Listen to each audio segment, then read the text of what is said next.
we may start by reciting Surah Al-Fatiha in honor of al-Baneen, mother of Abu al-Fadl al-Abbas. Bismillah ar-Rahman ar-Rahim.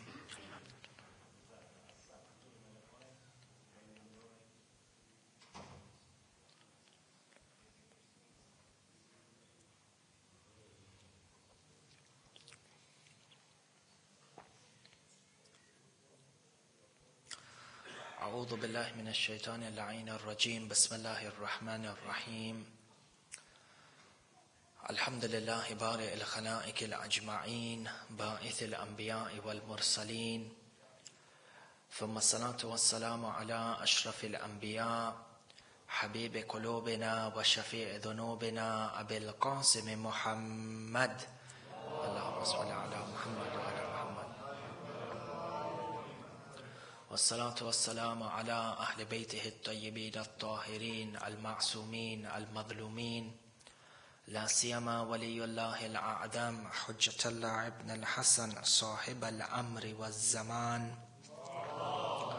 اللهم صل على محمد وعلى محمد روحي وأرواح العالمين له الفداء ولعنة الله على أعدائهم أجمعين إلى قيام يوم الدين أما بعد قال الله تعالى في محكم كتابه الحكيم بسم الله الرحمن الرحيم وما أرسلناك إلا رحمة للعالمين صدق الله العلي العظيم وآمنا به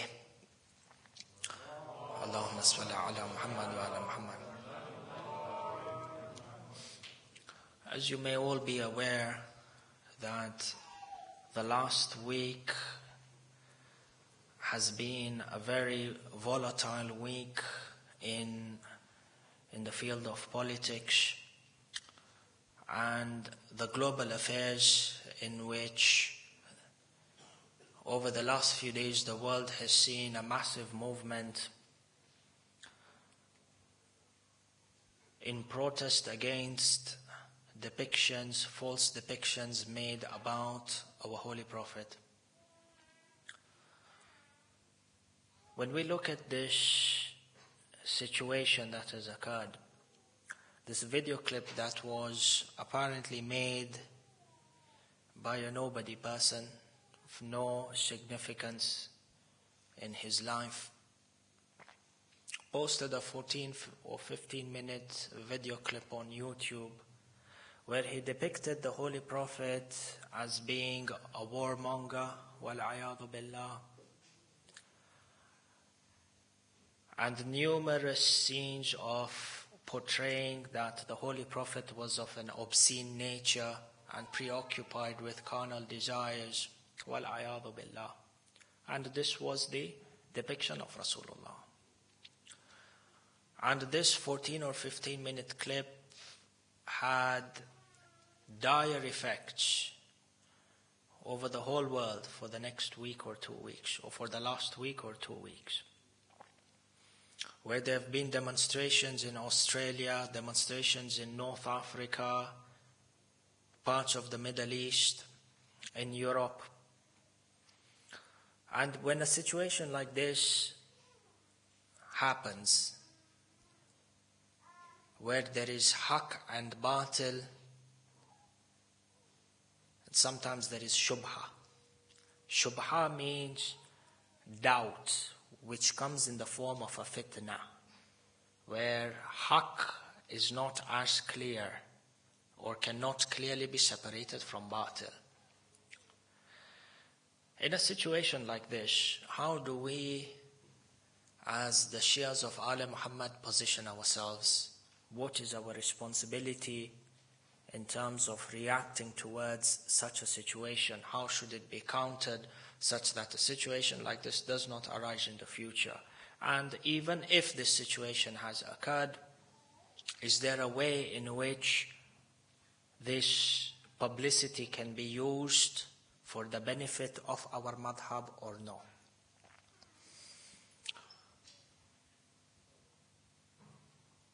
The protests that have been happening for a large part in North Africa, Pakistan, India, Middle East, A lot of these protests have turned out or depict or include the burning of an American flag.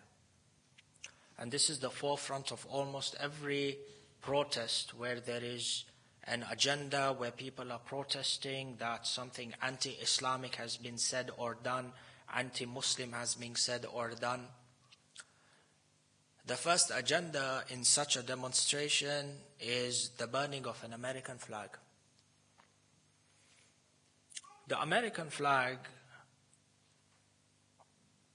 from a number of things, it denotes the sovereignty of a particular geographical place that is home to an X number of people, citizens of America. When an American flag is burned in protest, what is trying to be symbolized? What is the stance that is attempted to be made? What is the point that we want to make forward? When a flag like this is burnt, the first stance of offense which is taken by viewers over international media is that the Muslims are against the general American Republic.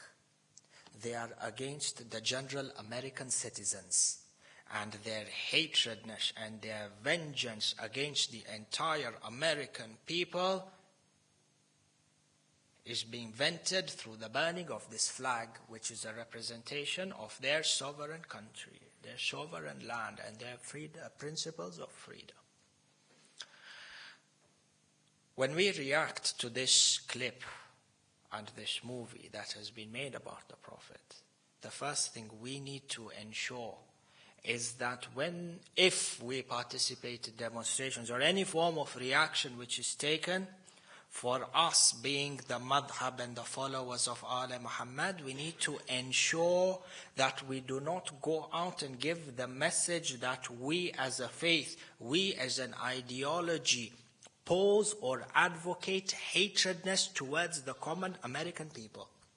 The average Joe who works Monday through Saturday trying to make ends meet, the average Joe who in his life apart from work, his luxury is to watch Monday night football. Yes, they may not be from the same faith as ours. We may disagree ideologically, but primarily speaking, we have nothing against these innocent, hard-working civilian people. We may disagree with American foreign policy. We may disagree with their policies in the Middle East and the politics, but the general citizens of the country, Islam has no qualms against them. For if burning of the flag represents a gesture of hatredness and creates insecurity within the general American population, most of whom stereotype Islam and Muslims, the American people are already dealing, or American Muslims are already dealing with a high case of Islamophobia within their countries. And when images like these are flashed across world news, the case for Islamophobia just gets another excuse to rise up. For the first reaction that is made against this depiction of the Prophet, for us, we need to ensure that we do not give out the negative image that Islam as a religion is against local American people or is against any other person who is a non-Muslim.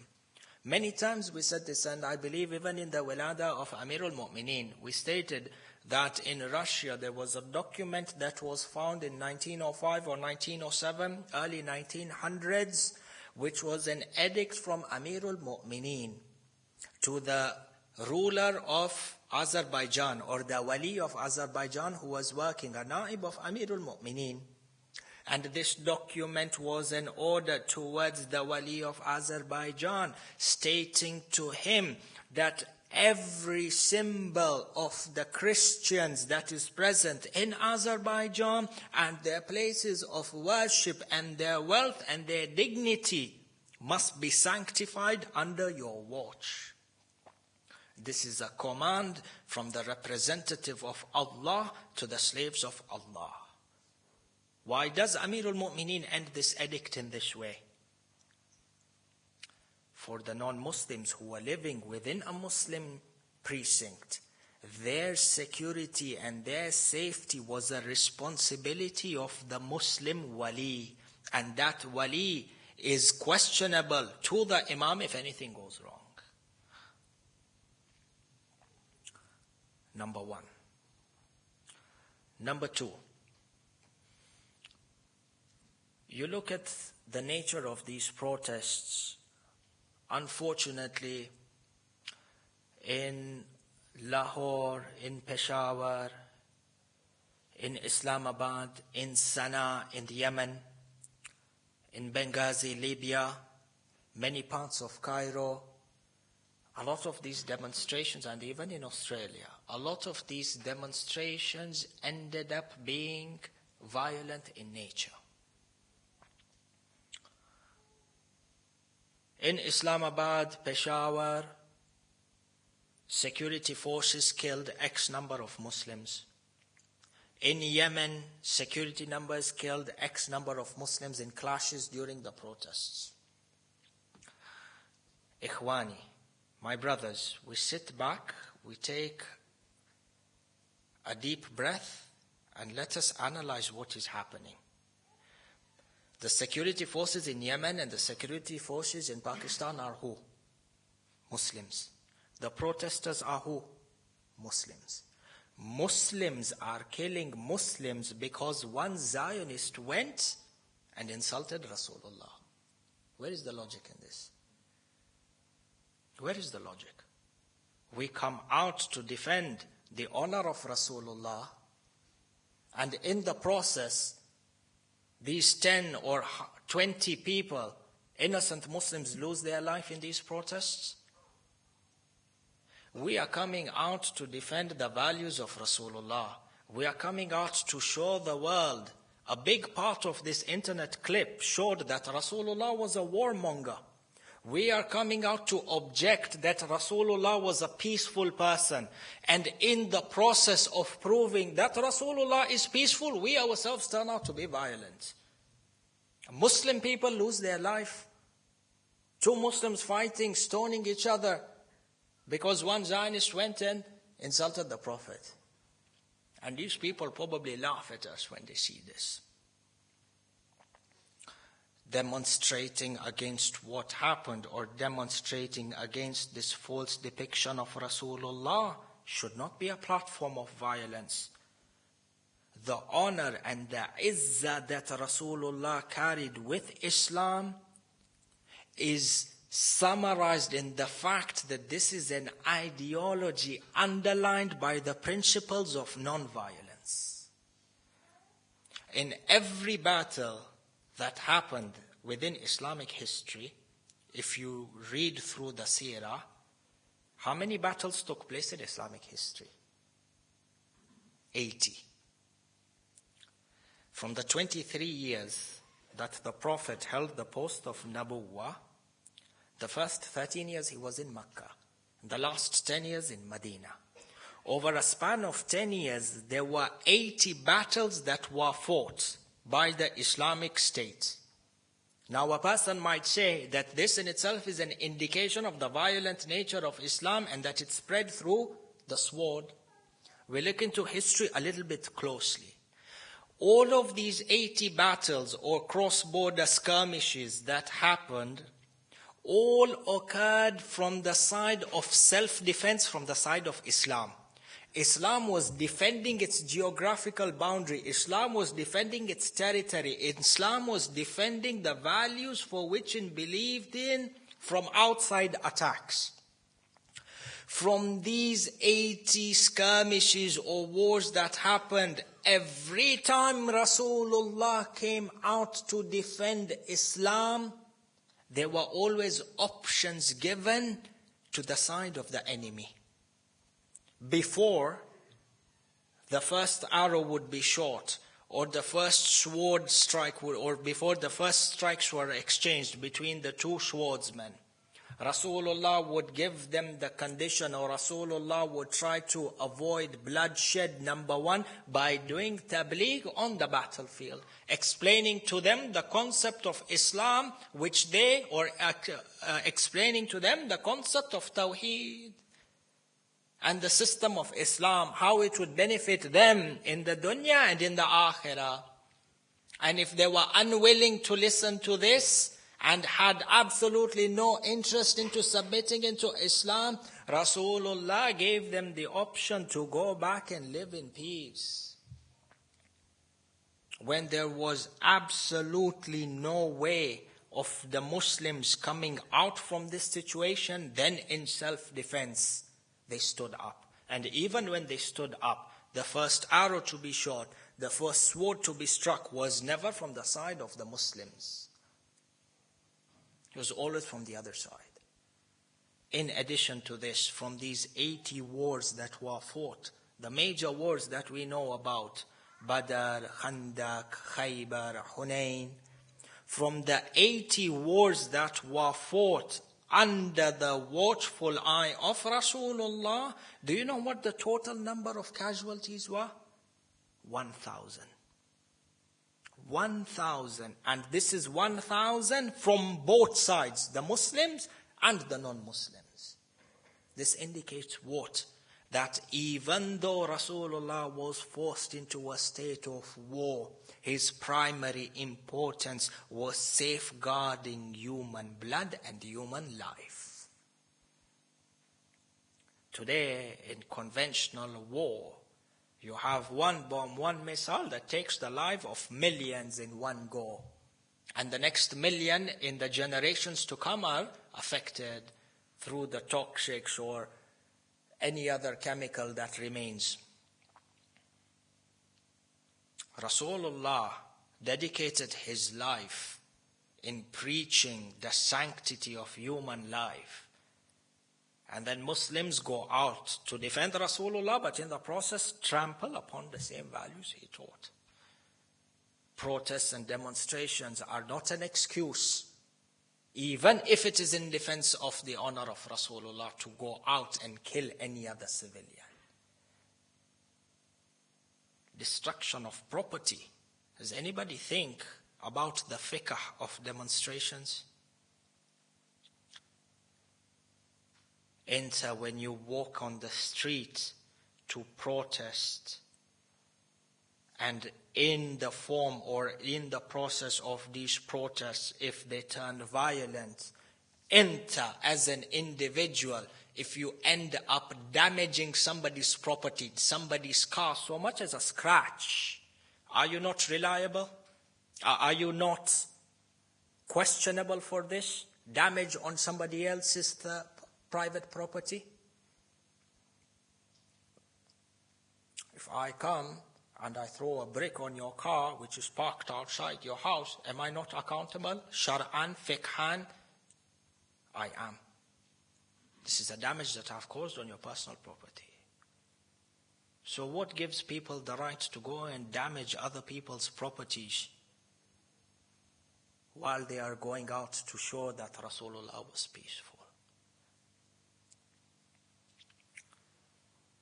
Issue number 2. Number 3. In the field of these demonstrations and defending the honor of Rasulullah, the US ambassador in Benghazi was killed, together with 3 other members of the US consulate. Even if we accept the premise that the US government supports or supported this movie and its production and its airing, or provided state protection to the filmmaker, this person as an individual who was a government official inside of Benghazi, he himself personally, did he have anything to do with this movie that was made? Even we assume that the government had a part to do. This person, shakhsiyan, as an individual, was it proven that he had anything to do? with the making of this movie? No. Then on what basis was he killed and 3 other people? Foreign policy aside, foreign policy in Libya aside, now we are talking on humanitarian grounds, because the basis of our protests, the basis of our demonstrations is that Rasulullah was peaceful, not a warmonger as depicted in this movie. So on a humanitarian ground, on what basis was this American official killed? An example where haqq is mixed with batil. Shubha. A person thinks that he is serving Islam. A person thinks he is protecting the honor of Rasulullah. Abadan. Sallu ala Muhammad wa ala Muhammad.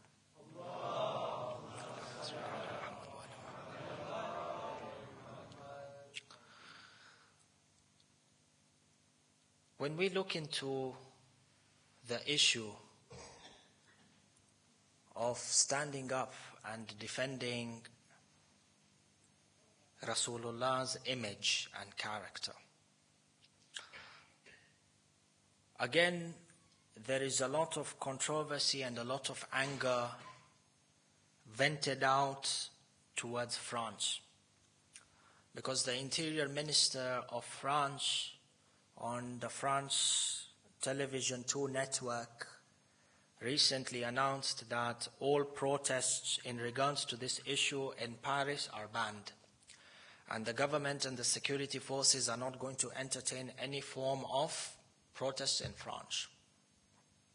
Wa wayla musibat. People all over the world against the French government, and that it is restricting the freedom of expression of the Muslims.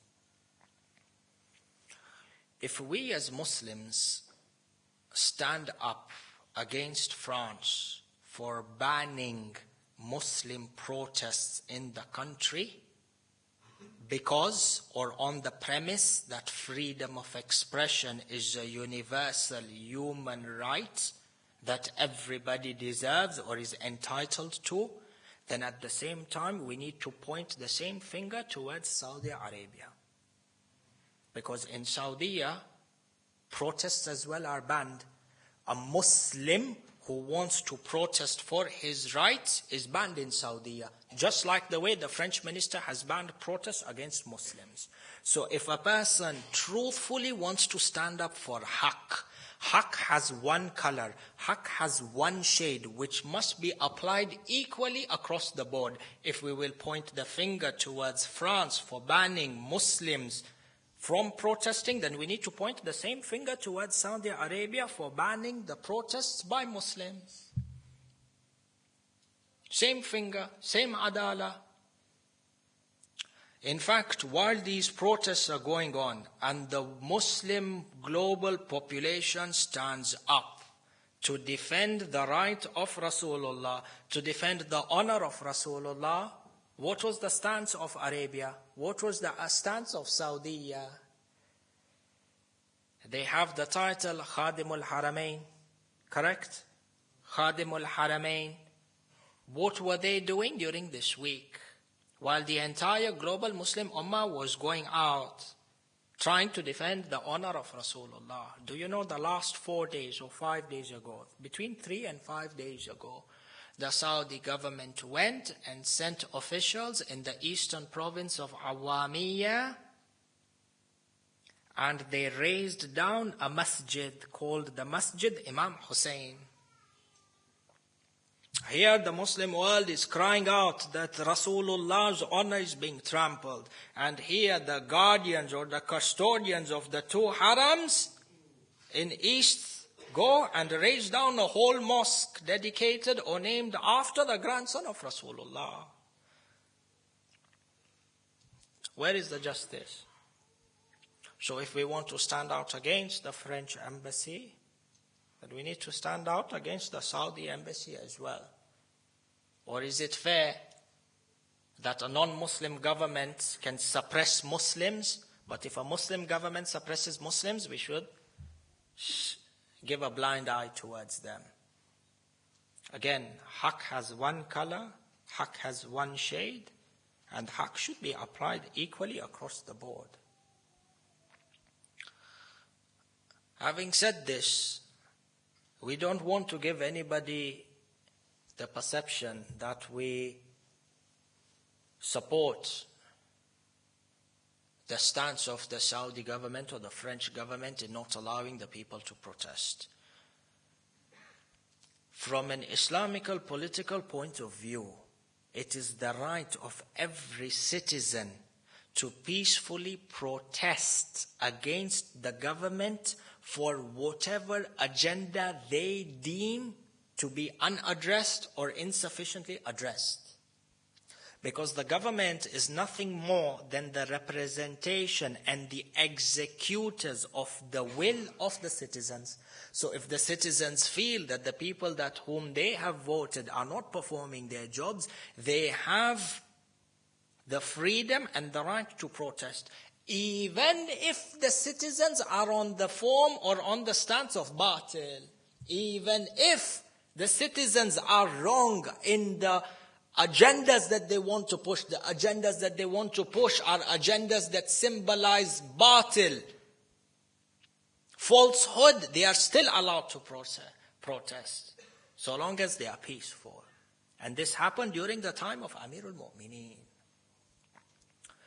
Amirul Mu'mineen, salawatullahi wa salamuhu alayhi,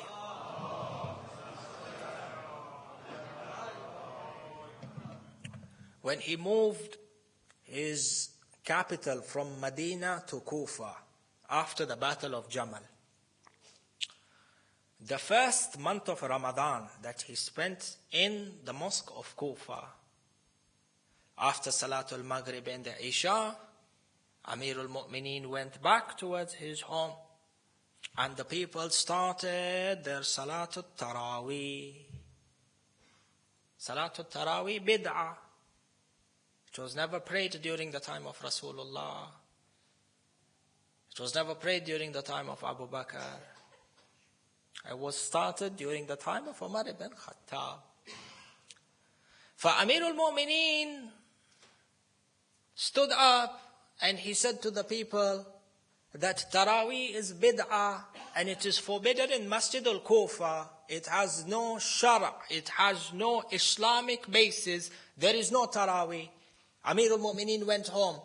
Amirul Mu'mineen, the difference over here being between the premises that we have stated is that Amirul Mu'mineen is a hujjah, a ruler appointed by Allah subhanahu wa ta'ala. The sole protector of Islam and interpretation of Islam lies within Amirul Mu'mineen. He has said that Taraweeh is bid'ah, finished. Amirul Mu'mineen goes home. What happens in Kufa? Protests and demonstrations in the streets of Kufa, around Masjid al-Kufa. Everyone, you'll see the books of history state clearly that the people went out in the streets of Kufa in the numbers shouting, Wa Umara, Wa Sunnata, and Wa Tarawiyah. Protests, demonstrations against Amirul Mu'mineen in his Khilafah. How did Amirul Mu'mineen react? Sallu ala Muhammad wa ala Muhammad.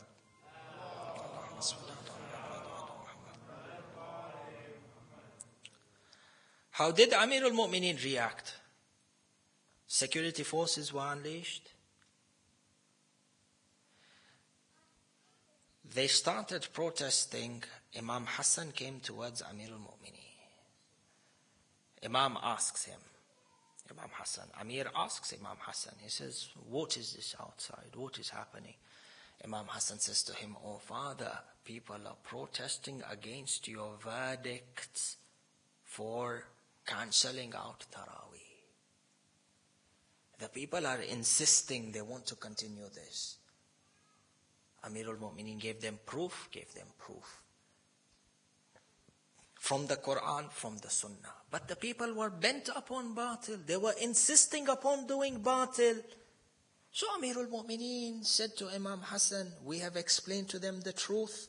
We have outlined for them what is haqq and what is batil. After that, if they want to follow batil, leave them. open the mosque and tell them to go and do their Taraweeh. They protested against Amirul Mu'mineen, even though they were on the wrong. But Amirul Mu'mineen, you want to protest? Protest. You want to do battle? Go and do battle. The state never shut down on them. And a lot of these Khawarij who protested against Amirul Mu'mineen, in fact, all these Khawarij were people who were taking a salary from the Baytul Mal, from the public treasury. So the government did not even cut their income for protesting on a false premise against Amirul Mu'mineen.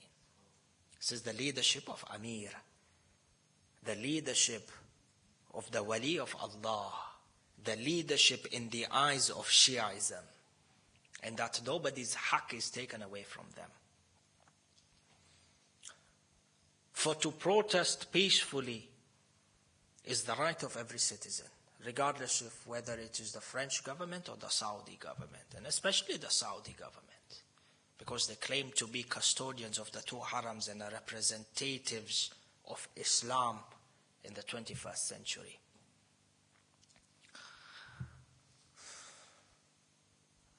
If this is the situation, and haqq is mixed with batil, how should we react?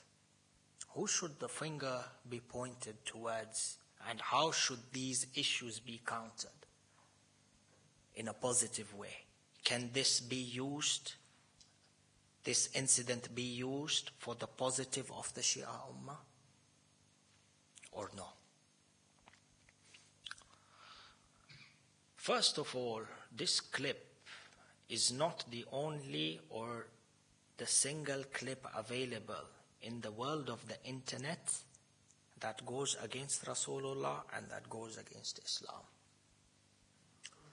There are other clips where people have taken verses from the Bible that describe shaitan, and then they've taken the Quran and Sahih Bukhari and have proved that the verses that talk about shaitan in the Bible match the descriptions of Allah subhanahu wa ta'ala in the Quran and in Sahih Muslim and Sahih Bukhari. The conclusion being that the description of the shaitan in the Bible is equal to the description of Allah in the Quran. Conclusion is that Allah is shaitan, according to the Bible. Wal-'ayadu billah. They're on the internet. It was posted probably a year ago. Protest? No protest. It was there. Anti-Islamic literature has been published and circulated globally for the longest time. And the amazing thing is that the slogan that is given to this protest is Labbaik Ya Rasulallah. You look at many of the placards, you look through the news, these demonstrators who are there, one of these placards, it said, "May my life be sacrificed for you, Ya Rasulallah. We will never tolerate any indecency spoken out against you." And then the third line of the placard, "We will not accept your character to be tainted or stained in any form or way." If we paraphrase what was there.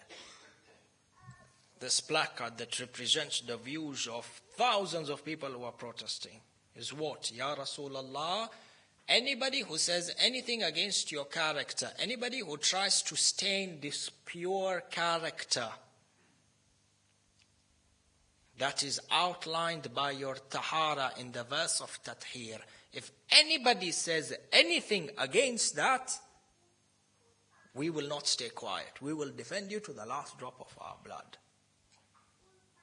And this is the basis of the protest, correct? The Prophet is depicted as a warmonger. The Prophet is depicted as a person who is preoccupied by his carnal desires, and we do not accept this, so we are standing up. This is the premise, correct? If we truthfully want to point the finger, and perhaps some people might get offended, but truth is truth. Do you know the first person to falsely depict Rasulullah and make derogatory statements against him are people and books such as Sahih Bukhari and Sahih Muslim. I narrate to you a tradition from Sahih Bukhari. It is there in Sahih Bukhari, narrated by Anas ibn Malik. He says, to paraphrase the hadith, he says that one day a group of Bedouins came towards Medina to Rasulullah for a certain issue. They stayed, Rasulullah met them. When they were leaving from Medina, they saw that there was a shepherd with a large flock of sheep. They went, they killed this shepherd, and this shepherd belonged to Rasulullah, or this shepherd was hired by Rasulullah, and the sheep belonged to him. So these Bedouins went, killed the shepherd, and they stole the sheep of Rasulullah. They went into the desert. Sahih Bukhari. When Rasulullah and his companions found out what has happened, Rasulullah sent for an envoy or a militia to go after these Bedouins and arrest them for the crime they have committed. A couple of the companions went, they found these people, they found the sheep, arrested them, brought them back to Medina. In Sahih Bukhari, it is narrated as per Anas ibn Malik that Rasulullah carried out corporal punishment on these Bedouins for stealing his sheep. Do you know what the hadith says? It says, فَقَطَعَ أَيْدِيَهُمْ وَأَرْجُلَهُمْ وَسَمَّرَ أَعْيَانِهِمْ or سَمَّرَ أَعْيَانَهُمْ. It says that Rasulullah took these people who had stolen his sheep, and the dhamir, the pronoun is he, not even them. Maybe you can think that the companions did it on behalf of Rasulullah. Rasulullah himself went and cut the feet and the hands of these thieves. And on top of that, he cut their hands and their feet. Rasulullah was not yet happy. On top of that, what did the Rasul do? He took nails and hammered them into the eyes of these criminals and left them to die in the desert.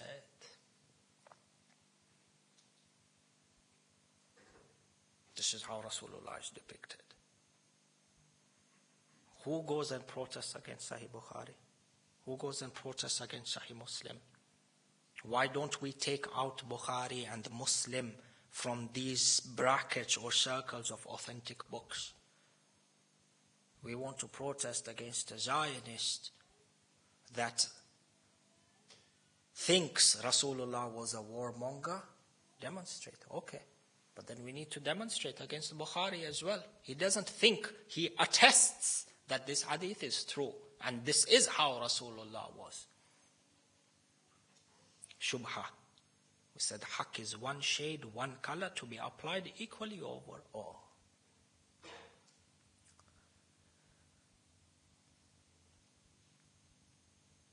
We are not against anybody demonstrating peacefully. We are not saying that the image of Rasulullah is tainted and we sit back and don't do anything. But there is a way, or there is a correct means towards a goal.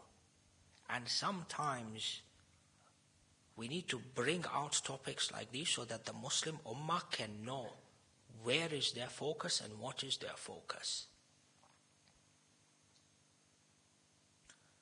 What Bukhari has said in regards to the violent nature of Rasulullah is 1,000,000 times more derogatory than what was posted on this clip. We're not justifying anybody or supporting anybody.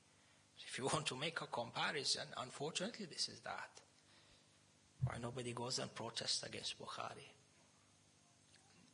If we truly love Rasulullah and truly want to say Labbaik Ya Rasulullah, then these hadith need to be omitted from the books.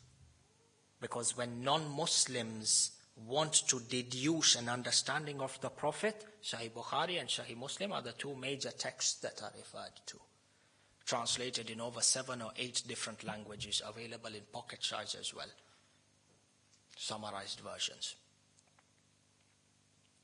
For we, as the Shia Ithna Ashari, need to take a very logical stance towards issues like these. If you think about the whole issue, truthfully what has happened? You have one person who has used the social media to portray an event, regardless of whether it is true or not. But this person has used the social media to portray an event which has triggered the emotion of millions of people globally. Correct? Emotion as in being anger.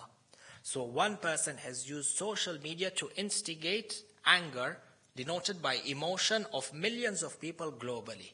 And this emotion was so strong, the emotion instigated from the social media was so strong that they were able to go and turn the whole world upside down.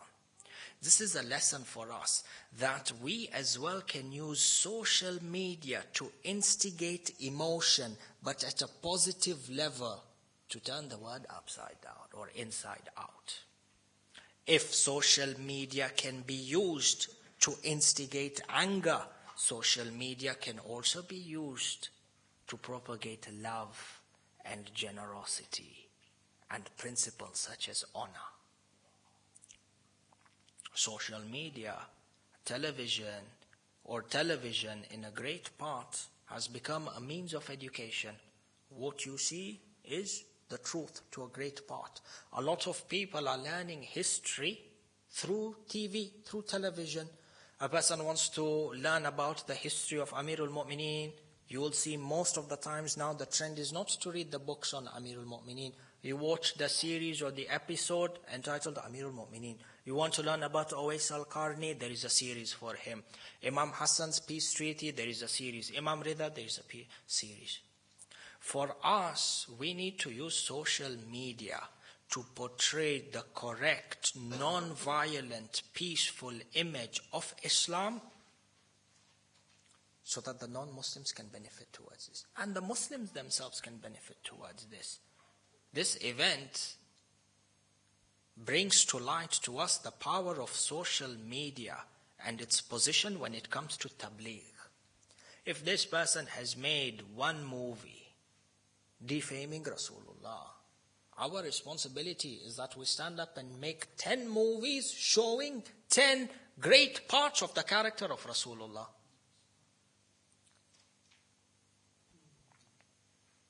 Not only in honor of Rasulullah, but every aspect of Islam.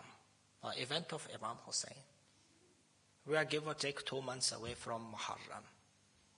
And as we psychologically prepare ourselves to enter this blessed month, we also need to think about how we will serve Imam Hussein during this time.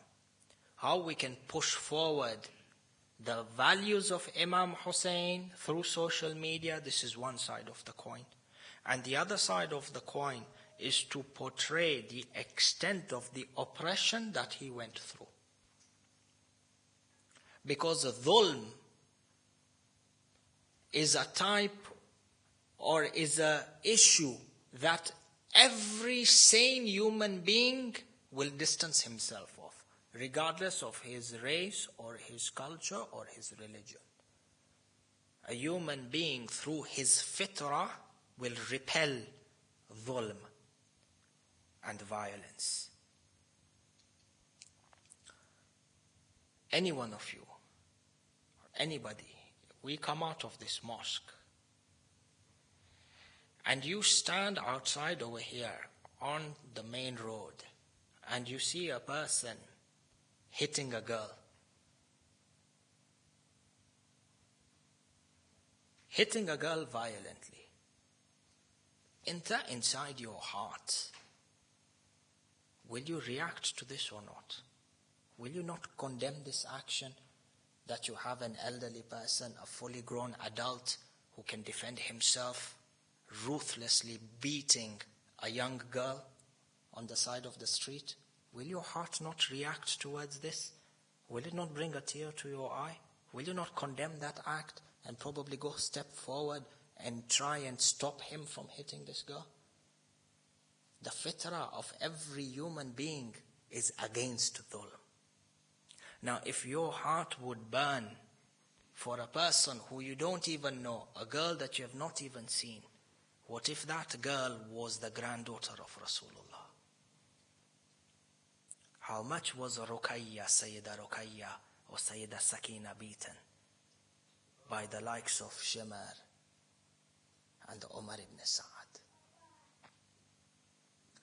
The hadith tell us that while they were walking from Karbala to Kufa and Kufa to Sham, certain times if the women and the children would start crying, Shimar would hit them with whips, such that they would not even be able to cry. How must the heart of Imam Zainul Abidin have bled for such a scene, for him to witness such a scene? How much would the heart of Sayyida Zainab have wept or bled when she saw such a scene, when she herself was wept? Which is why the poet describes this situation when Sayyida Zainab is brought into Kufa in the castle or in the castle of Ubaidullah ibn Ziyad. When Sayyida Zainab is brought in as a prisoner, she looks towards Najaf al-Ashraf and she looks towards the grave of her father Amirul Mu'mineen, and she says to him, Abata ya Amir al-Mu'mineen, if only you were there to witness how Abbas's hands were cut. Sayyida Zainab looks towards Amirul Mu'mineen. She says, oh father, that Abbas who you raised, how I wish you were there in Karbala to see how his hands lied on the sons of Karbala.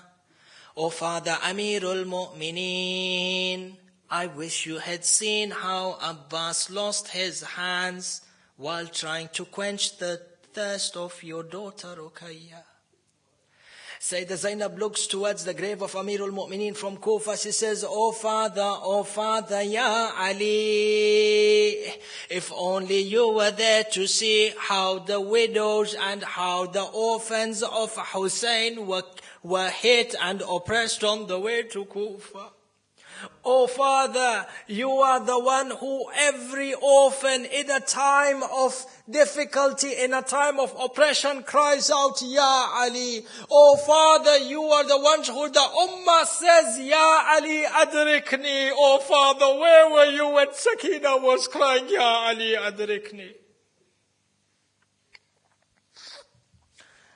Inna lillahi wa inna ilayhi raji'un. ولعنة الله على أعدائهم أجمعين إلى قيام يوم الدين. اللهم إنا نسألك باسمك الأعظم يا الله يا الله يا الله يا الله يا الله. Ya Allah, we ask you by the sake of your great name and by the sake of Rasulullah and his pure progeny, Ya Allah, this majlis which has been held in honor of the marhooms, grant this thawab to them, Ya Allah. Make their graves into a field from the fields of Jannah, Ya Allah. Ya Allah, we ask you by the sake of Rasulullah and his progeny, all our family, friends and all our family members and friends who are not in the best of health, you grant them shafa'ah. Ya Allah, all our family members and friends who have passed away, you grant them ease in barzakh. We ask you, Ya Allah, by the sake of your Prophet, to hasten the reappearance of our 12th Imam. We ask you to make us from amongst his companions, from amongst his Ansar. Ya Allah, protect us and make easy for us this fitna that has encircled the Muslim Ummah. Ya Allah, ensure the lives of the Muslims wherever they are, in Pakistan, India, Bahrain, Arabia, Iraq, Pakistan, India. Ya Allah, safeguard the blood of every Muslim. وآخر الدعوانا الحمد لله رب العالمين.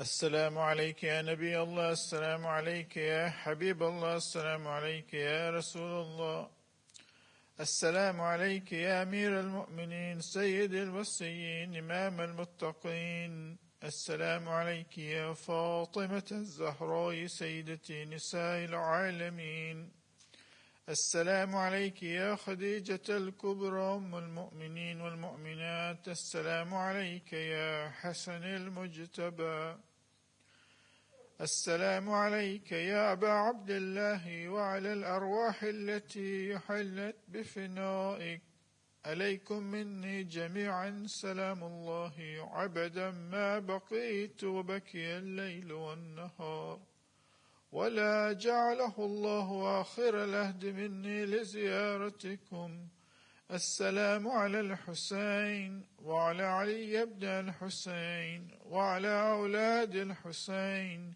وعلى أصحاب الحسين، السلام عليك يا شهداء كربلاء جميعا ورحمة الله وبركاته، السلام عليك يا غريب الغرباء، السلام عليك يا معين الضعفاء والفقراء، السلطان أبا الحسن مولانا علي بن موسى الرضا، كن شفيعنا وشفيع والدينا في يوم الجزاء، السلام عليك وعلى أختك فاطمة المعصومة ورحمة الله وبركاته، السلام عليك يا مولانا يا صاحب الأسر والزمان، السلام عليك يا خليفة الرحمن، السلام عليك يا شريك القرآن، عجل الله تعالى فرجك وسهل الله مخرجك وظهورك واجعلنا من أنصارك وشيعتك ومحبيك، السلام عليك وعلى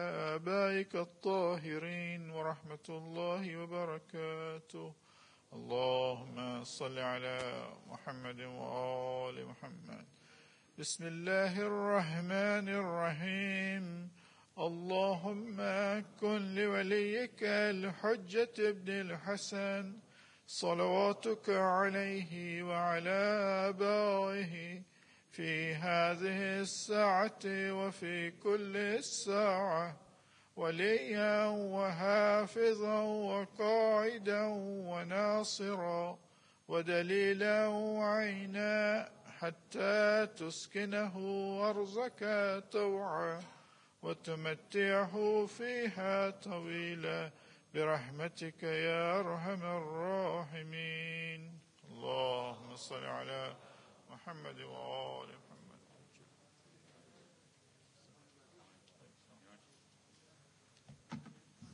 Brothers and sisters, Assalamu alaikum wa rahmatullahi wa barakatuh. Can we please recite Dua Shafa for all the Marid, please?